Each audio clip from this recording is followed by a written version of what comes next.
Peter means a fragment of rock. మరి పేతురు అనగా బండ, కదలని బండ అని అర్థము. So when you receive something, a revelation like this, మరి ఇలాంటి ప్రత్యక్షతను పొందుకున్నప్పుడు I believe that you will become solid in the foundation of God. మరి దేవునిలో ఒక బలమైన పునాదిగా నువ్వు ఉంటావు. Your foundation will be like rock which will not be shaken by the storms. మరి ఆ యొక్క తుఫానులు, గాలులు వీచినప్పుడు కదలని బండవలే నువ్వు పునాది As ఉంటుంది. you receive the revelation, church, మరి సంగమా, మీరు ప్రత్యక్షతను పొందుకుంటూ you ఉండగా will be so strong in this doctrine. ఈ యొక్క సిద్ధాంతంలో బహు బలముగా You will ఉండండి. be so strong in the truth. సత్యంలో బహు బలంగా ఉండండి. You will solidify. మరి మీరు ఆ యొక్క బలవంతముగా And the ఉంటారు. opinions of people and the traditions will not corrupt your mind. మరి ప్రజల యొక్క సలహాలు, వారి అభిప్రాయాలు మిమ్మల్ని పాడు చేయవు. And he says, upon this rock I will build my church. ఈ బండ మీద నా సంఘమును కట్టుదును.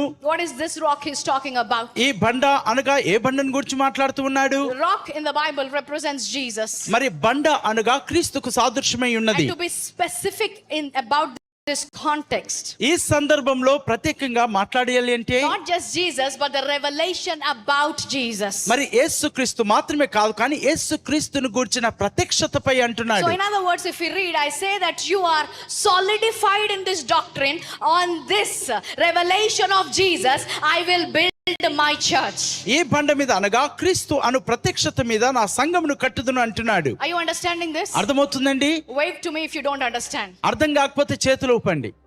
దేవుని యొక్క ప్రత్యక్ష జ్ఞానము కలిగిన వారి పైన ఆయన సంఘాన్ని కడతా అంటున్నాడు. హల్లెలూయా. హల్లెలూయా. ఈ రోజు ప్రత్యక్ష జ్ఞానము మనకు చాలా అవసరం.